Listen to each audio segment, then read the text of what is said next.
आ गए राहुल। अनीता। राहुल, राहुल मुझे प्लीज बचा लो। मुझे इस दर्द से छुटकारा दिलवा दो राहुल। प्लीज मुझे बचा लो राहुल, प्लीज। काम अनीता, काम डाउन। प्लीज बचा लो। अनीता, अनीता होल्ड। शांत हो जाओ और मुझे बताओ कि बात क्या है।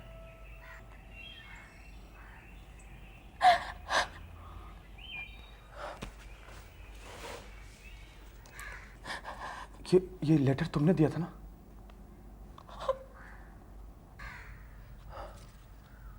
धर्मेश कहाँ है? धर्मेश, उसी ने तो ऐसी हालत की मेरी। धर्मेश ने?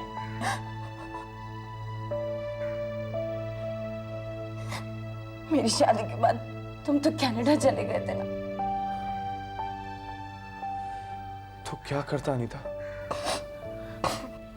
यहां रह के हर पल मुझे तुम्हारी याद आती थी।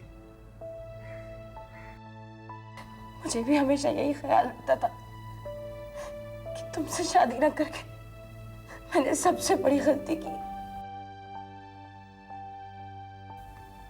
और उसी गलती की सजा पा रही हूं मैं राहुल। तुम साफ साफ बताओगी मुझे क्या हुआ है? राहुल,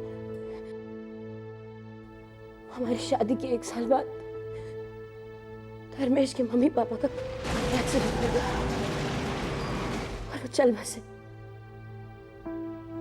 उसके बाद फैक्ट्री की सारी जिम्मेदारी धर्मेश के ऊपर आ गई। उसे बिजनेस का कोई एक्सपीरियंस नहीं था, ऊपर से शराब और जुए की लत। एक दिन फैक्ट्री में ऐसा धमाका हुआ कि सब जल के राख हो गया और इस आग में धर्मेश भी जल गया। उसकी जान तो बच गई,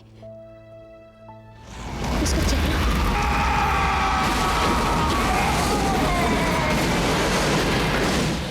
चेहरा पूरी तरह से झुलस गया।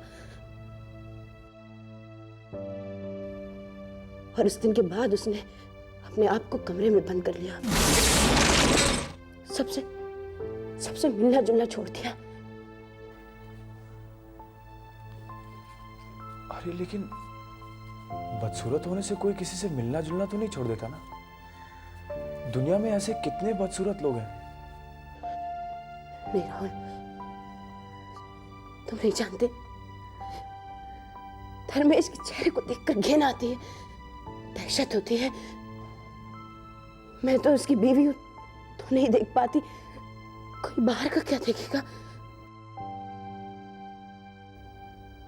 जब उसके चेहरे से बैंडेज उतारा गया तो वो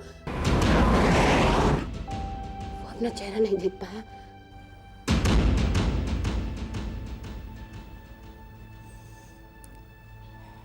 उसने अपने आप को कमरे में कैद कर लिया और मुझे तक अपना चेहरा नहीं देखने दिया। एक बार जब मैंने उससे उसका चेहरा देखने की जिद की तो धर्मेश, मेरी बात सुनो, दरवाजा खोलो धर्मेश, प्लीज मेरी बात सुनो। अनीता, तुम यहां से चली जाओ, तुम मेरा चेहरा नहीं देख सकोगी। धर्मेश, प्लीज समझने की कोशिश करो, मुझे तुम्हारे चेहरे से कोई फर्क नहीं पड़ता। मैं तुमसे प्यार करती हूँ धर्मेश, प्लीज दरवाजा खोलो, दरवाजा खोलो धर्मेश।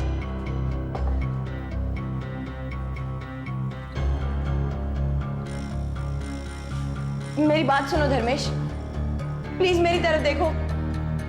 मैं कह रही हूं ना, तुम्हारे चेहरे से मुझे कोई फर्क नहीं पड़ता धर्मेश।